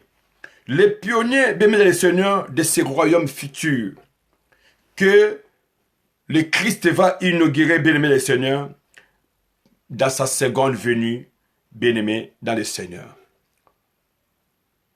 Nos patriarches, les prophètes, les anciens comme dans le Nouveau Testament, sont les pionniers, mes amis dans le Seigneur, de ces royaumes futurs. De ces royaumes, bien-aimés, que le Seigneur va rétablir, que le Seigneur va rafraîchir, que le Seigneur va rénover, mes amis dans le Seigneur.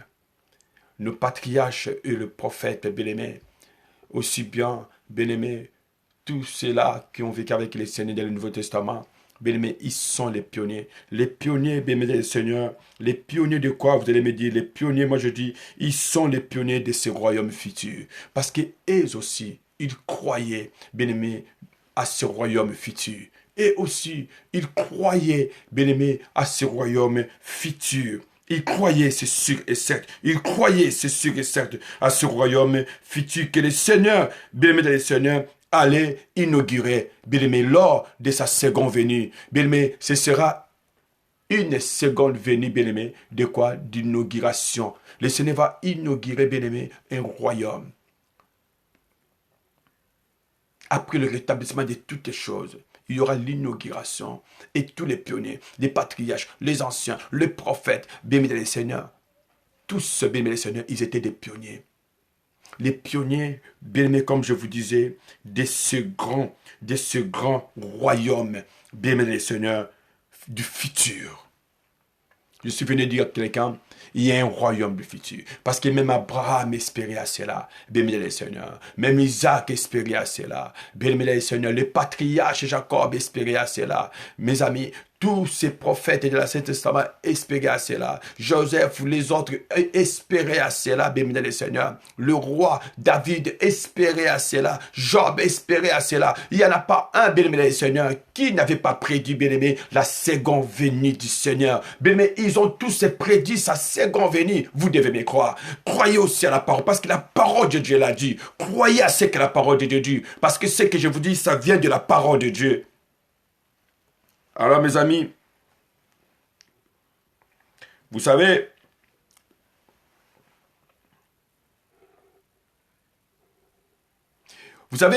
malgré mes amis, malgré que eux aussi croyaient, et ils espéraient à ce royaume futur, à son inauguration. Bien-aimés, ils espéraient à ce royaume futur. Et eux aussi entendaient, bien-aimés, voir de leurs yeux l'inauguration, bien-aimés, de ce royaume, bien-aimés, du futur. Heureusement, bien-aimés, je ne dirais pas malheureusement, parce que c'était dans le plan de Dieu. Vous allez voir que c'est dans la foi qu'ils sont tous morts. Ils sont morts, bien-aimés les seigneurs, sans avoir vu, bien-aimés les seigneurs, ce royaume du futur. Bien-aimés, ils n'ont pas vu l'inauguration de ce royaume, mais ils sont partis en espérant, bien-aimés les seigneurs, comme quoi qu'ils verraient eux aussi un jour, bien-aimés, l'inauguration, bien-aimés, du temps de rafraîchissement, du temps de rétablissement, bien-aimés, d'inauguration de ce royaume du futur. Alors, mes amis dans le Seigneur, ils sont morts sans avoir, bien-aimé, sans avoir obtenu les choses promises. Ils n'ont pas vu ça, bien-aimé le Seigneur. Ils n'ont pas obtenu tout cela, bien-aimé le Seigneur, qui les a été révélé. Mais ils les ont vus. Et la Bible dit, ils les ont vus et salués que de loin, reconnaissant qu'ils étaient étrangers et voyageurs sur la terre. Leur patrie et dans le ciel où Dieu leur a préparé une place. Bien-aimé, Abraham, il est mort. Il a vu de loin, il salua, mais il n'entra pas.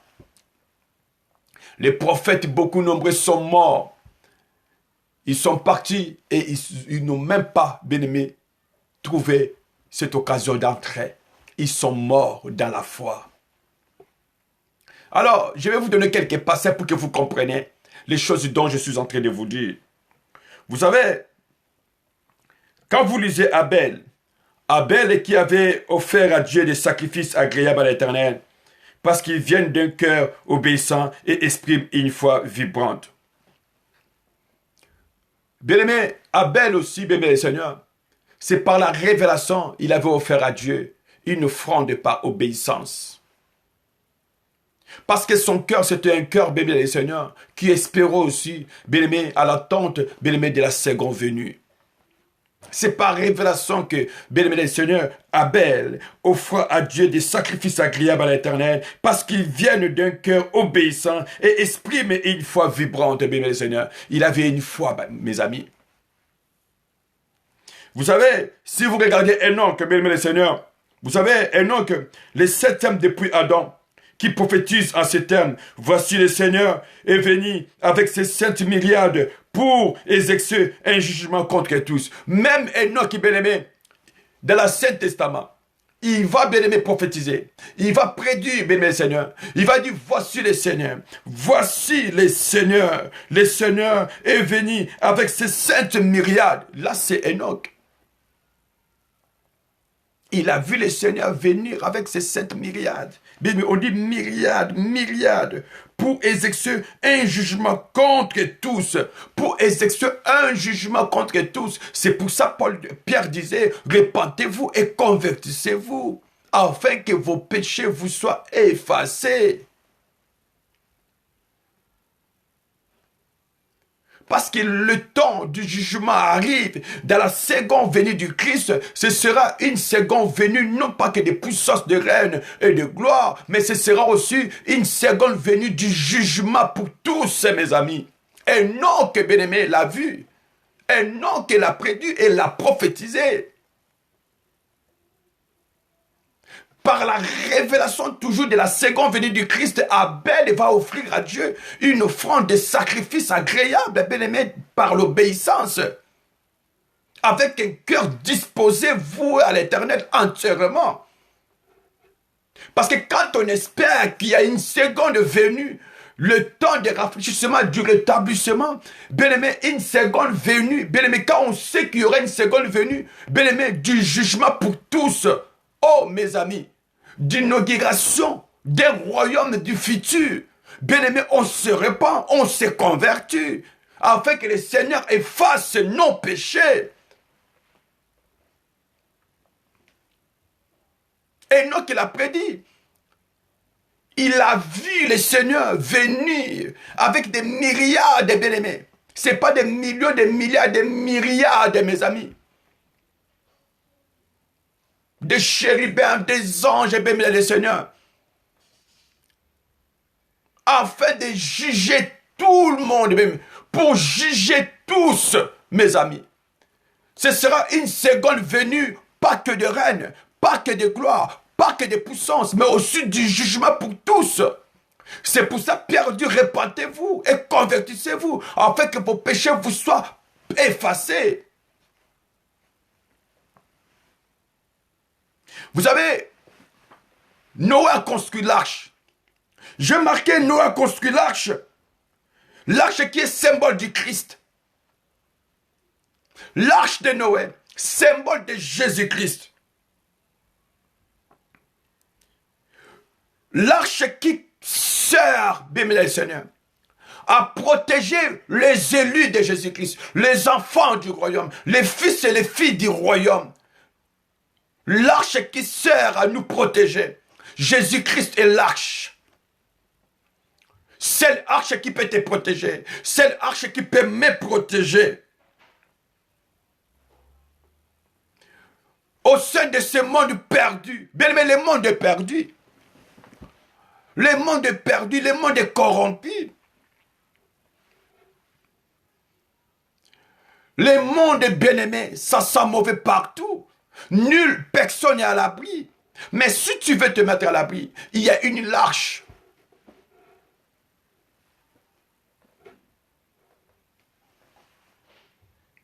Bien-aimé, il y a l'arche à côté. Entre dans l'arche. Parce que l'arche, c'est Jésus-Christ. Et cette arche-là, c'est ce qui va te protéger. Ça protège les élus de Dieu. Ça protège les enfants de Dieu. Ça protège, bien-aimé, le repentant. Ça protège, bien-aimé, ceux qui sont convertis. Ça protège, bien-aimé, ceux qui offrent à Dieu, bien-aimé, le Seigneur, l'offrande, les sacrifices agréables avec un cœur ayant la foi vibrante.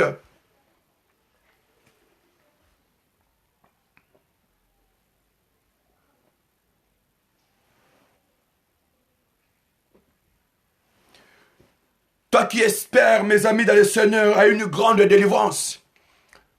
La seconde venue du Christ, ce sera une seconde d'une grande délivrance. Une seconde de retour, bien-aimé dans le Seigneur, de la venue, bien-aimé, d'une grande délivrance. Ce ne sera pas que du jugement, mais ce sera aussi d'une grande délivrance. Ce sera une seconde venue, que moi je dis, une seconde venue aussi de la restauration finale. Bien-aimé, la seconde venue du jugement pour tous, la seconde venue, bien-aimé, de la délivrance, bien-aimé, le Seigneur, grande, d'une grande délivrance, la seconde venue, bien-aimé, de la restauration, bien-aimé, finale.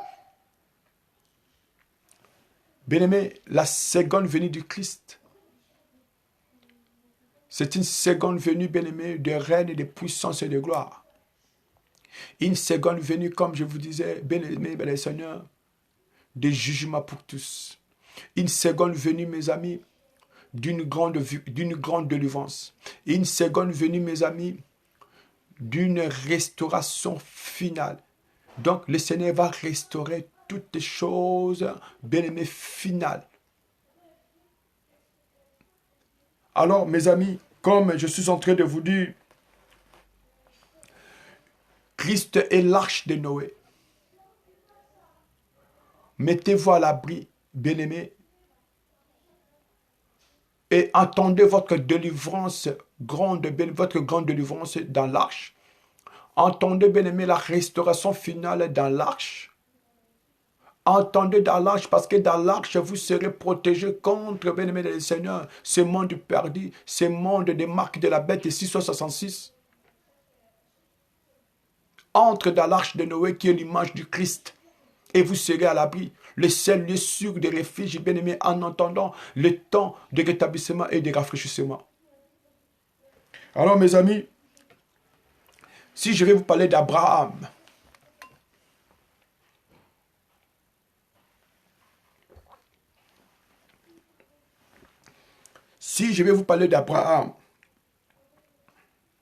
vous savez, la Bible dit qu'Abraham a vu les jours du Seigneur et s'en réjouit. Il a vu les jours du Seigneur et s'en réjouit. Comment est-ce qu'Abraham a vu les jours du Seigneur? Donc par la révélation, il a vu de loin les jours du Seigneur. Les jours du Seigneur où toi et moi, on entend, bien-aimé, de voir. Et nous allons voir ces jours du Seigneur, bien-aimé, après quoi? Après la seconde venue du Christ, quand le Seigneur va encore revenir. Oh, je vous ai dit, dans la seconde venue du Christ, bien-aimé, ce sera une seconde venue de quoi? De puissance, bien-aimé, de règne et de gloire. Une seconde venue de quoi? Que Christ reviendra, bien-aimé des Seigneurs. Il va venir avec des myriades, bien-aimé des Seigneurs, pour faire quoi? Pour juger tout le monde. Bien-aimé, ce sera le jour de jugement de tous, aussi de grandes délivrances, et de quoi? Et des restaurations finales. Et je vous ai parlé, bien-aimé des Seigneurs, pour échapper et pour vous mettre à l'abri. Christ est l'arche de Noé. Bien-aimé, le Seigneur a construit l'arche. Et cette arche, c'est Jésus-Christ. Notre seul unique lieu sûr d'abri, bien-aimé des Seigneurs, de protection, pour être protégé, épargné contre la marque de la bête. Contre, bien-aimé des Seigneurs, Jézabel, contre Akab, contre le faux Christ. Contre ces mondes ayant la mentalité maudite, d'occultisme, de la magie, de la franc-maçonnerie. Contre ces mondes perdus, bien-aimés des Seigneurs, notre lieu sûr de refuge, bien-aimés, de protection et aussi de rafraîchissement, c'est le Christ. Et la Bible a dit qu'Abraham également, Abraham, c'est pour ça que je vous ai dit que les patriarches et les prophètes, et ils ont vu de loin, et ils l'ont salué seulement. Regardez, mes amis dans le Seigneur.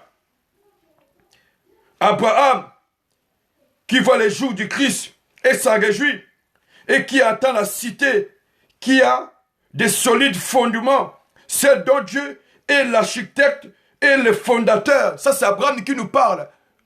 Que dans ce royaume-là, dans ce royaume magnifique, dans ce royaume du futur, Abraham va dire, il a vu les jours du Seigneur, dont Dieu seul est l'architecte, et Dieu seul, mes amis dans le Seigneur, est le fondateur. Dieu est l'architecte et le fondateur. Il va dire que non, attends la cité qui a des solides fondements. Abraham est en train de reconnaître que non, dans ce royaume-là, ce royaume du futur, les fondations, les fondements sont solides. Et Abraham va dire que non, Dieu est l'architecte de ce royaume. Il est le fondateur, le fondement de ce royaume. Bien-aimé, c'est merveilleux. Dieu est le fondateur. Il est le fondateur de ce royaume. Ça, c'est cela, Abraham. Vous vous rendez compte? Même Abraham, dans l'Ancien Testament, Abraham a vu les jours du Seigneur. Mon peuple est de toute faute de la connaissance. Un peuple sans révélation, c'est un peuple sans fin. Mais vous devez voir les jours du Seigneur. Et vous devez vous repentir parce que les jours du Seigneur arrivent. Abraham a vu et il a été tressailli de joie. Il a compris que non, il y a un royaume dont Dieu seul, le bien-aimé des Seigneurs, est l'architecte et c'est lui le fondateur. Et Abraham va dire que non, ce royaume a été fondé par un fondement sûr, un fondement efficace. Alors, mes amis dans le Seigneur, vous savez, Dieu est le fondateur de ce royaume. Dieu est le fondateur de ce royaume. Dieu est l'architecte de ce royaume de futur. Bien aimé, l'inauguration, il ne faut pas manquer l'inauguration. Il ne faut pas rater dans l'inauguration. C'est un grand jour. Bien aimé, un jour de grande délivrance. Un jour, bien aimé, de restauration finale. Un jour de jugement pour tous, mes amis. Christ est là. Vous savez, Job, je vais vous parler de Job. Job était accablé, comme aujourd'hui, toi et moi, des fois, il nous arrive d'être accablés par des souffrances. Et Job était accablé par des souffrances, accablé, bien aimé le Seigneur, par des douleurs. Et ses 3 amis, bien aimé le Seigneur, étaient invités par sa femme. Vous voyez, Job était accablé, bien aimé, comblé par toutes ses peines, par toutes ses douleurs, par toutes ses souffrances. Et ses 3 amis étaient là. Et sa femme aussi était invitée. Sa femme aussi était là. Et mes amis. Et là, la femme de Job va même demander à Job de maudire Dieu. Tous, et les amis de Job, et les amis de Job, et la femme de Job, qui demandèrent, bien le Seigneur, à leur ami de maudire le ciel. C'est-à-dire de maudire Dieu. Parce qu'il avait dit notre Père qui est aux cieux. Le ciel est son trône. Quand on dit de maudire le ciel, c'est de maudire le trône de Dieu, de maudire notre Dieu. Mais Job va rendre gloire à Dieu. Et il va crier son espérance. Je sais que mon Rédempteur est vivant et qu'il s'élèvera le dernier sur la terre. Quand même ma peau sera détruite et il s'élèvera. Quand je n'aurai plus de chair, je verrai Dieu. Je le verrai et il me sera favorable. Mes yeux le verront. Et non, c'est d'un autre. Mon âme m'élanguit d'attente en dedans de moi. Bien aimé, imaginez. Son âme m'élanguit d'attente au dedans de lui. C'est-à-dire, il entend l'avènement du retour, du second retour de Dieu. Alléluia. Gloire au Seigneur, alléluia. Même Job, mes amis. Même Job, il savait que son Rédempteur, il est vivant. Il va dire à ses 3 amis, il va répondre à sa femme, je sais que mon Rédempteur, il est vivant. Il dit, je sais que mon Rédempteur, il est vivant. Et qui s'élèvera le dernier sur la terre. Bien aimé, il savait que le Seigneur va se lever un jour sur la terre. Il va se lever le dernier sur la terre. C'est-à-dire, il met l'accent sur la seconde venue de notre Seigneur. Il dit, je sais, il s'élèvera le dernier. C'est-à-dire, il reviendra encore. Il y a une seconde venue de notre Seigneur, je sais. Et il va dire, je sais, quand ma peau même sera détruite, il s'élèvera. Quand je n'aurai plus de chair, je verrai Dieu. Mes amis, quelle foi! La foi de Job. Il dit, même si ma peau sera détruite, il va quand même s'élever. Il va faire son apparition. Il dit, mais au-dedans de moi. Il va dire, mon âme languit d'attente au-dedans de moi. Ça dit, son âme, bien-aimé, est impatiente, bien-aimé le Seigneur. Son âme est impatiente, bien-aimé le Seigneur. En attendant, à l'attente, bien-aimé. De quoi, bien-aimé? De son apparition. Même Job entendait son avènement. Même Job entendait, c'est pour ça que je vous ai dit, les patriarches et les prophètes, ils sont morts. Même ceux du Nouveau Testament, ils sont partis. Mais bien-aimés, ils ont vu ça de loin. Ils ont salué de loin. Mais, bien-aimés des Seigneurs, ils sont partis avec leur foi. Sachant que leur part de patrie leur sera réservée dans le royaume du futur. Où Dieu, comme Abraham a dit, où Dieu est le fondateur, où Dieu est l'architecte, où le fondement de ce royaume, bien-aimé les Seigneurs, c'est de fondements efficaces. Bien-aimé, est-ce que toi tu veux rater? Tu veux vraiment rater, bien-aimé les Seigneurs, manquer, bien-aimé les Seigneurs, ce royaume qui va être inauguré par lui-même, celui qui va se lever le dernier sur la terre. Lui seul va inaugurer, bien-aimé Seigneur. Ce sera un grand jour, bien-aimé Seigneur. Un jour de grande délivrance. Un jour de restauration finale. Un jour de jugement pour tous, mes amis. Mais Christ est l'arche de Noé.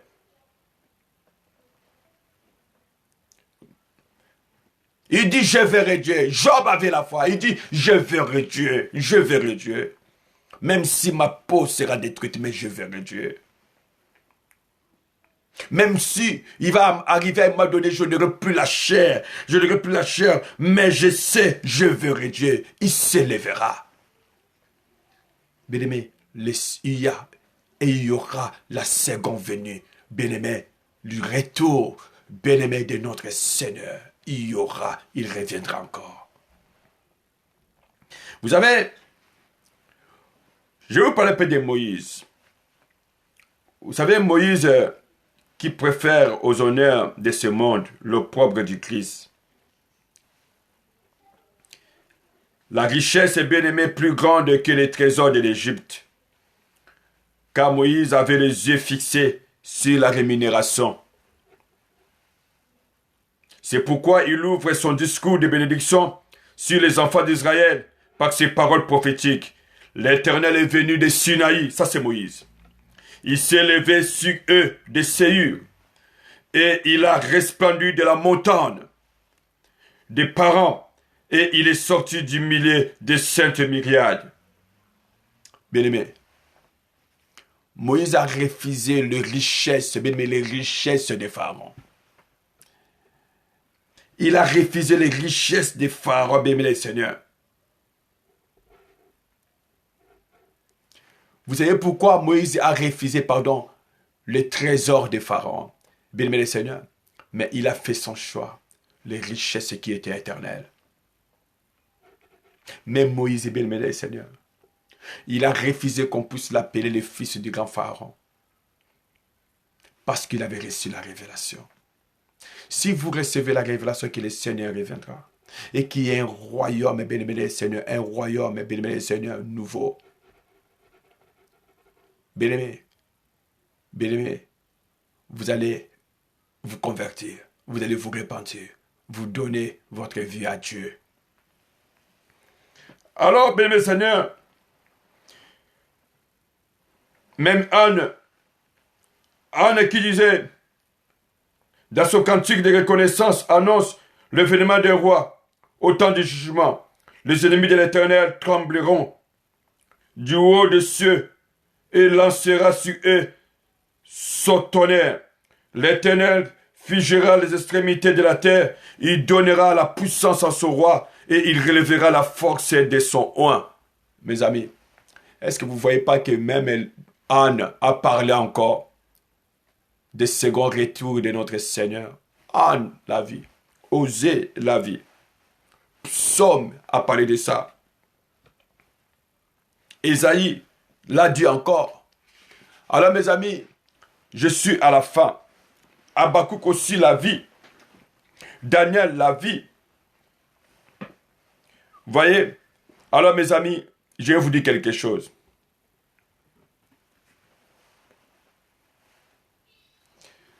Bien-aimé, tellement les gens de son époque, il a marqué la révélation, ils vont maintenant chercher à interroger le Seigneur. Ils vont l'interroger. Les gens là que je vous disais, qui avaient leur philosophie, leur raisonnement, leur calcul, bien-aimé, ils vont l'interroger quand même.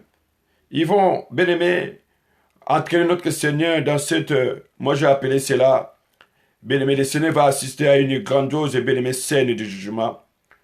Le Christ était désigné comme fils de l'homme. Ce titre a une portée messianique considérable, bien-aimé le Seigneur, et ils vont le juger.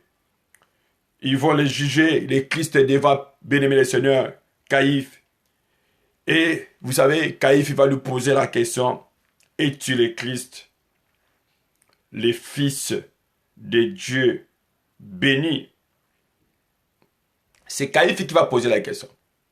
Bien-aimé, j'ai sauté beaucoup de choses. Je vous ai seulement donné, cité quelques prophètes et quelques patriarches, bien-aimés. Comment est-ce que chacun d'eux avait reçu la révélation sur la seconde retour, la seconde venue du Christ. La seconde venue du Christ. Je vous ai dit ça. Maintenant, je suis à la fin, mes amis. Alors, mes amis, je vous ai montré ces choses-là. Mais Caïphe va aussi juger le Seigneur. Il va lui demander, es-tu le Christ, le Fils de Dieu béni? Jésus va lui répondre, il va lui dire, je le suis. Je le suis. Et il va répondre, il va dire, je le suis. Et vous verrez le Fils de l'homme assis à la droite de la puissance de Dieu et venant sur le nuée du ciel. Le souverain sacrificateur, scandalisé, déchirant ses vêtements et s'écriant, qu'avez-vous encore besoin de témoins? Vous avez entendu ce blasphème qui vous assemble. Et tous les condamnés à mort. Dans sa réponse, le Christ faisait allusion à sa désespérance. Bien-aimés, ils l'ont condamné parce que il a dit la vérité.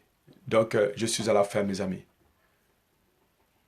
Christ a été condamné parce qu'il a dit il est réellement le Fils de Dieu, il est le Messie.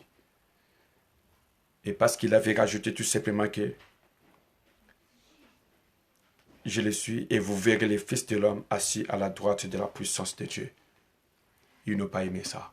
Ils l'ont condamné parce qu'il a dit la vérité. Alors qu'il disait seulement si sa seconde venue. Dans sa seconde venue. Mais ils n'avaient pas compris. Il disait quand il mourrait, à sa seconde venue, ils le reverront, bien-aimé le Seigneur, venir avec sa gloire. Soyez bénis, merci. Que Dieu vous bénisse. Amen.